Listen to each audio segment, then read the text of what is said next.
Hey everyone, this is Kelly with Books I'm Not Reading. I am recording this in advance, but I do wish those of you who are celebrating this weekend a happy Memorial Day weekend. Hopefully you have Monday off. I do, and I need it. But today we're here to talk about the next Betsy-Tacy book, which is Betsy Was a Junior. This book takes place between roughly 1909 and 1910. And I think you can tell just by the title that there are some problems. When all you can say is Betsy was a junior, I mean, you know, we've had some more creative titles for the other high school books. One of the things I did want to point out is I have seen in the comment section and on the Goodreads group, like, oh, I'm so sick of how boy crazy Betsy is. I'm so tired of that. And I think it's important to remember that we are reading these books 1 month after another. In truth, they were published a year apart. So Heavens to Betsy, which is her freshman year, 1945.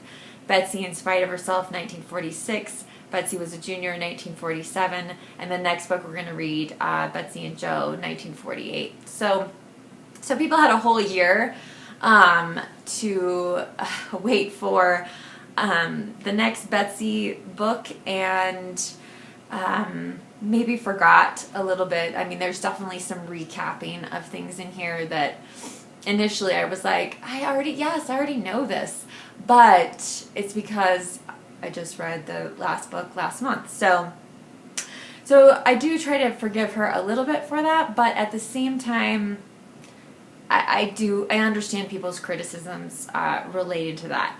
I myself personally was really, really boy crazy in both high school and college. And it's something I really regret now. I wish I had not wasted that time and energy on that. But one of the things that I did like about this book is I believe it's the Christmas sermon, and the pastor is talking about how there's no room for Jesus at the inn, or for Mary and Joseph at the inn, and so Jesus is born in the stable, and that the same thing happens to us, that the things that we push out, the things that we really say are important to us with all this other stuff, and so then there's no room for those really important things. It doesn't have to be faith related. It can be anything, your family. Betsy makes a lot of resolutions that she's going to, spend more time with her younger sister, that she's going to be more devoted to her writing. And once again, we see her fail, as in, I think, the two previous books. She sets these goals and ambitions, and, once again, pushes them out with things like the sorority, the Octo Deltas, and I'm pretty sure Maud Hart Lovelace was part of a high school kind of sorority group. In the book, Betsy's inspired by her older sister Julia, who's gone off to college and is getting rushed by all the sororities, and so Betsy decides they should do that now. Well, just like any group in high school, I mean, it becomes quite cliquish. Other people don't feel welcome around them. They're not included. They're not invited to things. So it's kind of sad to see Betsy fall into that trap. And we do get to see a little bit more, inch by inch, a little bit more of Joe Willard, who, yes, the next book we will have lots of time with Joe. So I am really looking forward to that, and I really like the fact that Maud Hart Lovelace kind of just gives us just a little taste of Joe in each of these books leading up to the next one. Like, we just kind of inch along, and it's not like it happens in, like, the first 15 pages of a book or something like that. So I really appreciate that, kind of the suspense, the anticipation, right? Because we know what the title of the book is, and we know how significant that must be, and so I'm really looking forward to spending more time in Joe Willard's company, as always. One of the things that bothered me about this book was that I have in the past really felt like Mad Heart Lovelace was quite progressive in some of her ideas. At one point, Mr. Ray, and he later does change his mind, so that is important to know, but he's told Julia she has to go to college before she can pursue her love of opera. And Julia, meanwhile, knows that the sooner she starts, the younger she starts, the better off her chances are of being successful at that. And Mr. Ray says, I've told her she can do as she pleases after she's through college.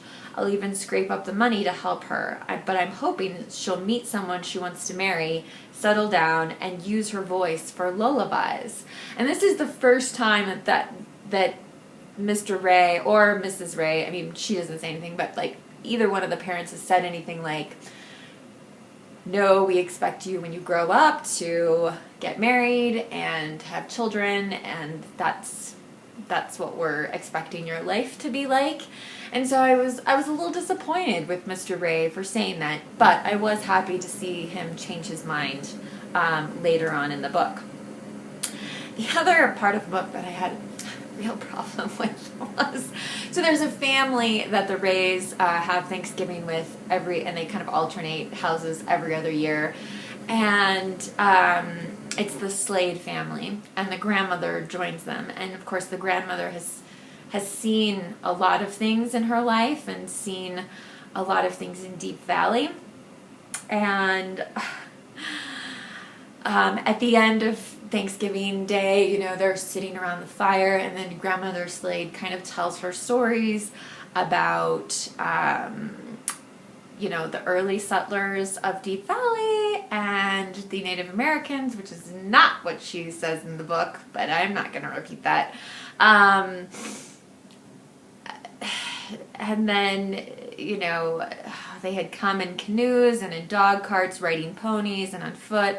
A picturesque invasion, not terrifying like the one some years later when, again, Native Americans came down the valley, pillaging, burning, and killing. Deep Valley, now so peaceful, had been a perilous frontier. And I realize this is set in 1909, 1910. Mad Heart Lovelace's published it in 1947, but I still think, hey, it's important to note here, there might have been a reason for their burning and pillaging, if that is even what happened. I just, the Native American genocide, for lack of a better word. I mean, I just,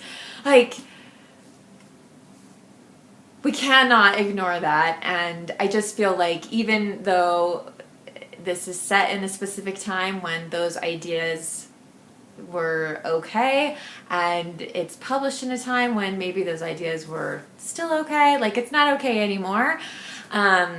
So, and again, I was really disappointed because on other areas of other cultures and races, I feel like these books have really been forward thinking, and so I was just disappointed to see it kind of go back, revert back a little bit into these ridiculous ideas about Native Americans and the terminology, and again the fact that maybe because this was actually their homeland and there's all these people settling there, and then they get shipped off to a reservation, I think they probably had a pretty good reason to be angry. I don't know anything about the quote-unquote burning and pillaging. So that was a little bit of a struggle for me in this book. But again, I'm not giving up. I'm plowing on. And finally, there were just some really cute moments in the book. There's a description of their swimsuits, which is quite long. I can't believe, like, I think they even wore shoes when they went swimming. Like, talks about Oxford canvas shoes, stockings, I mean, bloomers with a skirt over it. Holy cow, like, swimming was, my goodness, quite an ordeal. Bandanas around the head to protect the hair. So anyway, there were just some really, like, sweet moments of really placing us in that time. And one of the things is Betsy and her friends in their sorority, which was a bad idea from the beginning. But one of the things is when they get together, sometimes they have like, they all bring their sewing and they just sit and visit and sew. And I really want to ask my mom, like, if that ever happened to her growing up, or if she saw my grandmother doing that, like going to a gathering of friends and sewing, like, so I thought that was really interesting. And I always want to share things with you guys because I don't have anyone else to share them with other than Jason. But this is probably close to the kind of sewing that they were capable of. This was my grandmother's, and I don't know if you're able to tell on the camera there, like how small those stitches are. But the fact that somebody actually made this is just totally phenomenal to me. Like, I mean, I would go blind, essentially. So it's just an incredibly small cross stitch needlepoint, and I don't know. I like, look how beautiful that is. But I mean, if you also start to look at how many colors are in there, and trying to, I mean, it looks like what it's supposed to look like. It looks like a flower, and it's just amazing. So anyway, like I said, I always like sharing stuff with you guys, so I wanted to share that. That belonged to my grandmother, and yeah, I snatched it. So anyway, BookTube, I hope you are well. I can't wait to hear your thoughts about Betsy. Betsy Was a Junior. Please leave your comments down below. Tell me what you're thinking about the series, how it's going for you as well. If you're excited about Joe, I would love to hear from you. So remember to be kind to yourself, be kind to others, and I will talk to you soon, BookTube. Take care.